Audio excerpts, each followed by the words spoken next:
Film Pirates of Silicon Valley adalah sebuah kisah nyata yang menceritakan perjalanan Bill Gates dan Steve Jobs di mana mereka membangun usaha mereka dari nol. Steve Jobs mendirikan perusahaan Apple dan Bill Gates mendirikan Microsoft atau Windows, yang sekarang ini hampir seluruh orang di dunia menggunakan produk mereka. Dan ini adalah kisahnya. Dikisahkan pada tahun 1971, aksi demo yang berujung rusuh terjadi di Universitas California, Berkeley.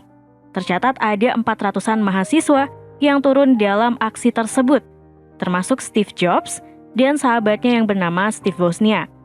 Menariknya, dalam aksi kerusuhan itu, Steve dan Wozniak tampak cukup berbeda dari kebanyakan mahasiswa lainnya. Mereka justru berulang kali membahas tentang teknologi dan perkembangannya terhadap kehidupan manusia. Seolah ingin melakukan pemberontakan dengan caranya sendiri, kedua mahasiswa itu lalu mengunjungi salah satu teman lainnya yang dikenal sebagai pahlawan mahasiswa atau hacker pada masa lalu, dan ia dijuluki sebagai Kapten Crunch. Meski penampilannya sedikit aneh, tapi ternyata kecerdikan Kapten Crunch telah membuatnya melahirkan banyak penemuan unik, seperti salah satunya adalah kotak biru. Berbekal sebuah peluit yang biasa ditemukan sebagai hadiah di kotak sereal, Kapten Crunch mampu merubahnya menjadi alat untuk bisa menelpon gratis ke segala penjuru dunia. Bayangkan, di tahun 1971 dia bisa membuat alat seperti itu. Nah, melihat keunikan dari kotak biru, Steve kini termotivasi untuk bisa menjual alat tersebut demi mendapatkan keuntungan. Lain halnya dengan Wozniak. Ia malah lebih berambisi untuk menciptakan komputernya. Bahkan saking bangganya, ibunya pun sampai mengundang wartawan untuk meliput hasil karya anaknya tersebut. Namun sudah tentulah menciptakan komputer di tahun 1971 bukanlah hal yang mudah. Alih-alih menutupi kegagalannya, Wozniak malah menertawai komputer buatannya sendiri yang kala itu baru saja mengalami korsleting listrik. Hal yang sama juga dialami Steve. Menjual kotak biru nyatanya memang tidak mudah. Alhasil, ia yang mengalami kesulitan ekonomi pun akhirnya bersama pacarnya mencoba profesi baru sebagai badut pesta. Tapi hal itu tidak berlangsung lama, karena ia yang tidak nyaman dengan pekerjaan tersebut malah mengacaukannya sendiri setelah mendapat perlakuan yang tidak mengenakan dari para bocil di salah satu pesta. Di tahun 1974, di sebuah asrama kampus Harvard University, terlihat 3 orang mahasiswa yang masing-masing bernama Bill Gates, Paul Allen, dan Steve Ballmer. Mereka tampak asik dalam obrolannya yang membahas tentang penemuan mini komputer kit yang dibuat oleh salah satu majalah. Mini komputer yang diberi nama Project Altair itu pun sontak menarik perhatian Bill dan Allen yang selama ini memang tertarik pada teknologi, terutama pada teknologi komputer. Bagayung bersambut, Bill dan Allen yang sangat tertarik pada Altair malah mendapat kesempatan untuk turut ikut dalam proyek pengembangan mini komputer itu. Dengan bermodalkan nekat, akhirnya Allen lah yang berangkat ke Albuquerque untuk bergabung dalam proyek tersebut. Konyolnya, setelah beberapa hari Allen bergabung dalam proyek itu, ia malah kini pulang ke asramanya dengan membawa 1 unit mini komputer Altair yang diketahui telah rusak karena percobaan yang mereka lakukan sebelumnya. Tahun 1976, kembali ke Steve dan Wozniak. Setelah melalui banyak percobaan, akhirnya mereka berhasil menciptakan komputernya sendiri. Dan kali ini, keduanya berniat untuk memamerkan di salah satu klub komputer di Berkeley. Secara mengejutkan, personal komputer yang dibawa oleh Steve dan Wozniak ternyata berhasil menarik perhatian dari para pengunjung di tempat tersebut. Sejumlah 50 unit komputer ciptaan mereka pun berhasil terjual. Sejak saat itu, Steve mulai benar-benar fokus untuk terus mengembangkan komputer hasil ciptaan mereka. Bahkan ia sampai rela menjual mobilnya sendiri hanya untuk mendanai penelitian dari proyek tersebut. Namun, perjalanan tidak akan semudah seperti yang mereka bayangkan sebelumnya. Karena kali ini, Wozniak malah mendapat kesempatan untuk bisa mempresentasikan komputer ciptaannya di Hewlett-Packard. Bukan untuk sekedar memamerkan saja, tetapi dengan begitu Wozniak secara tidak langsung sama seperti membuka peluangnya untuk bisa bergabung dengan perusahaan teknologi tersebut. Mendengar rencana itu, Steve pun sempat marah dan kesal, karena proyek yang ia harapkan bisa saja sirna seketika tanpa adanya campur tangan Wozniak di sana. Dan sial bagi Wozniak, ia yang berusaha mempresentasikan komputer buatannya di hadapan petinggi Hewlett-Packard, malah tidak mendapat simpati sama sekali. Personal komputer yang ia bangga-banggakan selama ini bahkan tidak sedikit pun dilirik oleh perusahaan tersebut. Alhasil, kegagalannya bergabung dengan raksasa teknologi itu pun disambut dengan girang oleh Steve yang selama ini memang ingin mengembangkan proyek personal komputernya sendiri dengan sahabatnya itu. Di garasi sederhana milik orang tua Steve, pembuatan personal komputer yang mereka beri nama Apple itu pun mulai dikerjakan bersama dengan Elizabeth dan Dan, yang juga merupakan sahabat dari Steve. Meski sempat mengalami kesulitan modal dan kerap kali mendapat penolakan dari pihak bank, Steve akhirnya berhasil mendapatkan investor pertamanya. Seorang pria bernama Mike Markula tiba-tiba saja datang ke garasi Apple dan berniat untuk menempatkan sejumlah dananya di sana. Dan tidak tanggung-tanggung, pria itu bahkan menggelontorkan dana hingga $1,4 juta sebagai awal dari kerjasamanya dengan Steve.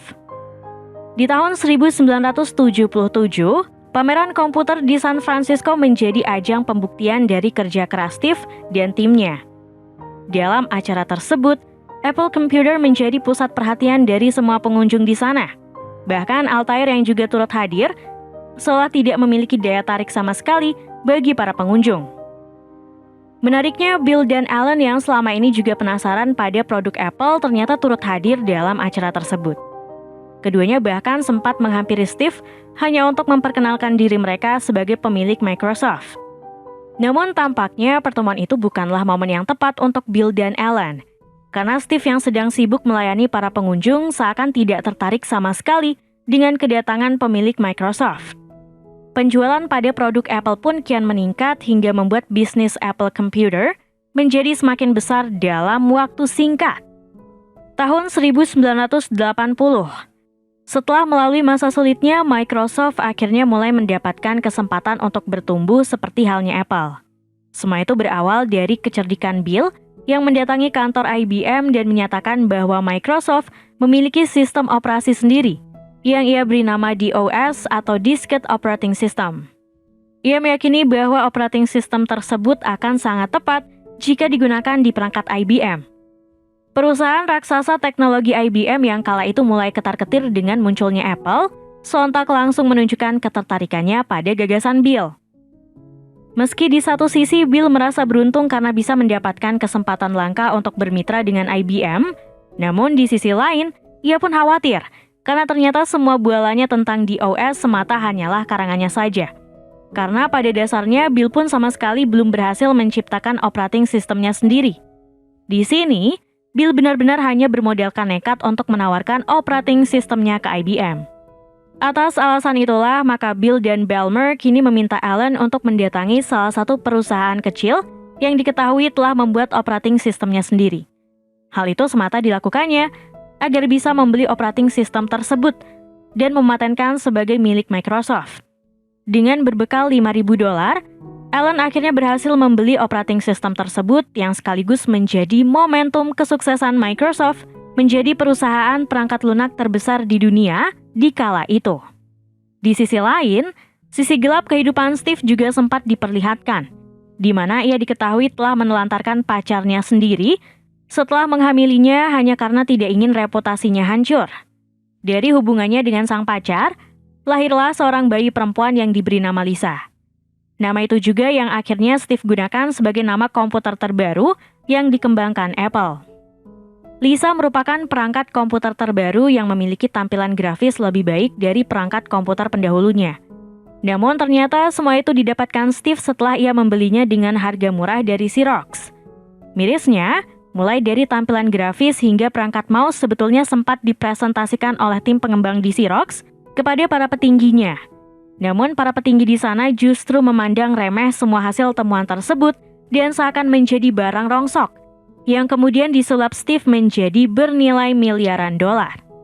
Mendapati produk terbaru keluaran Apple, Bill dan timnya yang dipenuhi rasa penasaran pun kemudian memberanikan diri mengunjungi kantor Apple Computer. Di tempat tersebut, Steve yang notabene merupakan rival dari Microsoft dan IBM malah menyambut baik kedatangan Bill dan timnya. Pria itu bahkan sampai menunjukkan proyek terbaru yang sedang dirancang oleh timnya, yang ia beri nama Macintosh. Entah apa yang dipikirkan oleh Steve, ia bukannya khawatir terhadap ancaman Microsoft yang bisa saja mencuri hasil karyanya tersebut, malah mempekerjakan Bill dan teman-temannya untuk turut bergabung menyempurnakan proyek Macintosh. Tidak hanya itu, Steve juga memberikan 3 unit prototipe Macintosh kepada Bill dan timnya secara cuma-cuma. Siasat Bill dalam mengembangkan operating sistemnya tampak telah menemukan jalan setelah ia bergabung dalam proyek Macintosh. Hal itu terbukti dari diciptakannya sistem operasi pertama Microsoft yang diberi nama Windows. Lahirnya Windows ternyata telah memicu kemarahan Steve. Ia menuduh bahwa selama ini Bill dan timnya telah mencuri karya Apple dari prototipe Macintosh. Sialnya lagi, angka penjualan Windows ternyata malah lebih tinggi ketimbang Macintosh, yang sontak memunculkan perdebatan sengit antara Steve dan Bill. Namun pada akhirnya perdebatan kedua petinggi Apple dan Microsoft itu pun terhenti setelah Bill mengungkapkan tentang kedok yang dilakukan Steve selama ini, di mana ia mengibaratkan dirinya dan Steve sama-sama berperan layaknya pencuri yang telah menggasak barang bernilai tinggi dari Xerox. Apple mungkin telah berhasil mencuri sistem operasi dengan grafis dari penemuan tim Xerox yang menakjubkan. Namun pada akhirnya, Microsoft lah yang mampu menyempurnakan itu semua menjadi perangkat lunak yang saat ini dibutuhkan banyak orang. Sejak pertikaian tersebut, Bill dan Steve akhirnya memutuskan untuk fokus pada perusahaannya masing-masing. Bill terus mengembangkan Microsoft dengan Windows-nya, sedangkan Steve tetap disibukkan dengan perkembangan produk-produk baru di Apple Computer.